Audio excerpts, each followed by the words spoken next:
हम लोग digital India के एग्जिबिट पर हैं, जिसमें यहाँ बड़ा अच्छा लिखा था डिजिटल इंडिया एक्सपीरियंस।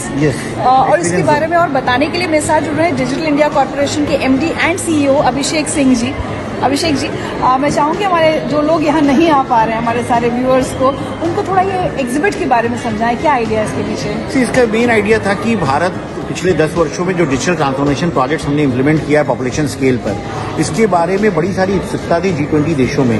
और जो अभी हमारे G20 डिजिटल इकोनॉमी ग्रुप की मीटिंग्स हो रही थी, उसमें एक कंसेंसस बना के ग्लोबल DPI रिपोजिटरी बनाई जाए।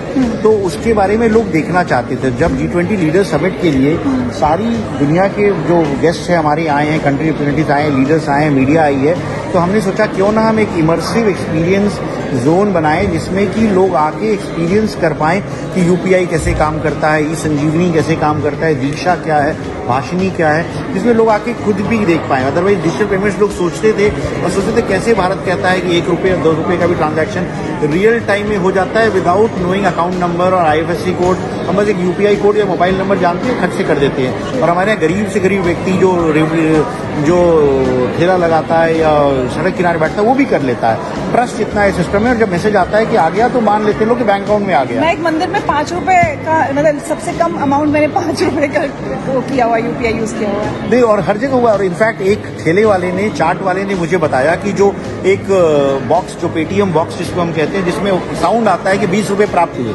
तो वो कह रहा था इससे मेरे को बेनिफिट ये होती है कि पहले जब मैं पानी पूरी बेचता था तो मुझे 4 मिनट लगते थे पानी पूरी खिलाने में, और मुझे 2 मिनट लगता था कैश ट्रांजैक्शन करने में। तो अब क्या है, वो आवाज आती है तो मुझे पता चल जाता है, तो मैं अपना काम करता रहता हूँ और मुझे पैसा आता है, तो उसकी एफिशिएंसी 50% बढ़ गई। तो ये सब जो टेक्नोलॉजीज है, ये हर व्यक्ति को बेनिफिट करता है। जो समाज के मतलब जो उत्कृष्ट दर्जे के लोग, उनको तो करता ही है, बट गरीब व्यक्ति को जब बेनिफिट करता है, उसकी इनकम बढ़ती है, तब ये रियली ट्रांसफॉर्मेशनल होता है। ये प्रोजेक्ट अडॉप्ट कर लिए जाते हैं। ई संजीवनी में जैसे टेलीमेडिसिन, आप किसी भी डॉक्टर से कभी भी संपर्क कर सकते हैं। हमने पुणे में जब ये इसी तरह की एग्जीबिशन लगाई थी तो सूरीनाम की मिनिस्टर आई थी वहाँ, एंड सूरीनाम की मिनिस्टर की तबीयत खराब होगी, वो एक मीटिंग में नहीं आ पा रही थी। हमने पूछा क्या हुआ, तो उन्होंने कहा आप डॉक्टर से कंसल्ट करेंगी, और फिर वो एक्चुअल हमारे ऐसी ही एग्जीबिशन में शी कंसल्टेड और डॉक्टर ऑनलाइन, और वहाँ ई प्रिस्क्रिप्शन मिला, उनको दवाइयाँ मिली, उनकी तबीयत ठीक हो गई। शाम को वो कहती है मैं MOU साइन करना चाहती हूँ इंडिया के साथ, इसको अपने कंट्री में रेप्लिकेट करने के लिए। तो इंडिया स्टैक पे MOU साइन हो गया सूरीनाम के साथ। दीक्षा जो हमारा प्रोजेक्ट है, इसमें बड़े सारे लोग रुचि ले रहे हैं। इसमें टेक्स्ट बुक सारी भारतीय भाषाओं में, जब हम भारतीय भाषा कह रहे हैं तो उसमें मैथिली और मगही और कोंकणी और बोडो भी शामिल है। 36 भारतीय भाषाओं में सारी text books, audio books, videos, lectures सब कुछ उपलब्ध हैं K to 12 के। तो जिन बच्चों को टेक्स्ट बुक्स नहीं मिल पाता है या जिन बच्चों को टीचर्स नहीं मिल पाते हैं, वो भी इसका बेनिफिट ले सकते हैं। और इसमें QR कोड स्कैन करके जवाब मिल जाना, इस तरह के प्रयोग दिए गए।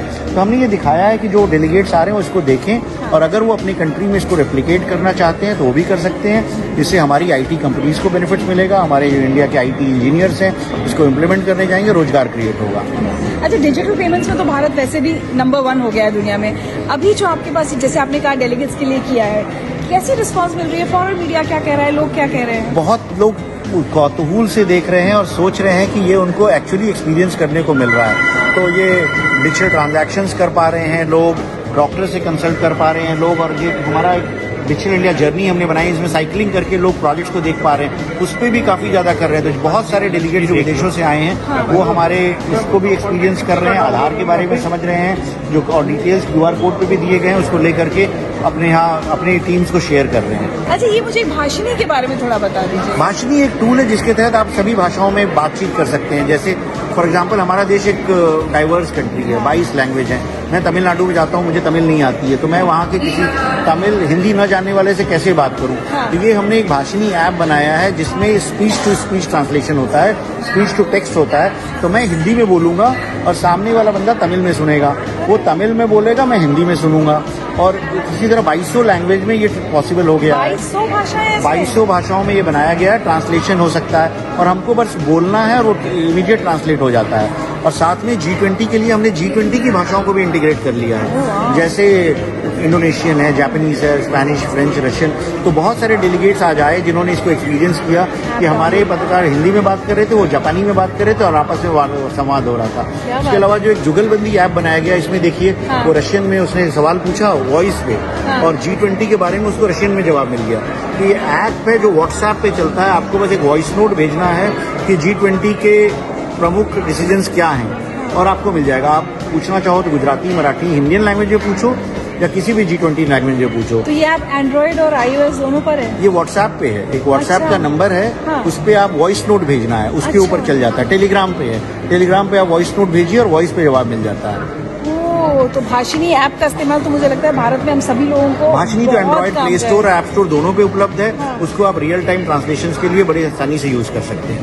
क्या बात है। तो अभी सारे व्यूअर्स को आप आज अभिषेक जी क्या कहना चाहेंगे, हमारे जो अभी सिर्फ वर्चुअली इस सबको देख रहे हैं एग्जिबिट को? मैं बस यही कहना चाहूंगा कि जो G20 का थीम है, one worth, one family, one future, और अगर हमको पूरे दुनिया को जोड़ना है तो डिजिटल टेक्नोलॉजीज इसमें एक अहम रोल प्ले करेंगी टू यूनाइट द वर्ल्ड। और जैसे हम कहते हैं ग्लोबल विलेज, तो अगर हमको वन अर्थ, वन फैमिली और वन फ्यूचर को चरितार्थ करना है तो digital transformation projects will play a big role in helping to achieve this. और इसमें बहुत इंपॉर्टेंट बात है कि भारत इसमें बहुत एक लीडर वाला रोल फॉलो कर रहा है, ना कि फॉलोअर वाला। नहीं, इसमें इनफैक्ट सारे दुनिया के लोग जानते हैं कि हमारे यहाँ जैसे फॉर एग्जांपल कोविड का वैक्सीनेशन हुआ, तो डिजिटल हुआ पूरा, सारे लोगों को सर्टिफिकेट्स मिल गए। और अगर हम नहीं करते तो 100 करोड़ के देश में लोगों को याद दिलाना कि कौन सा वैक्सीन लिया था, कोविशील्ड लिया था, कोवैक्सीन लिया था, और अगला डोज 28 दिन के बाद लेना है कि 84 दिन के बाद लेना है, लोग भूल जाते।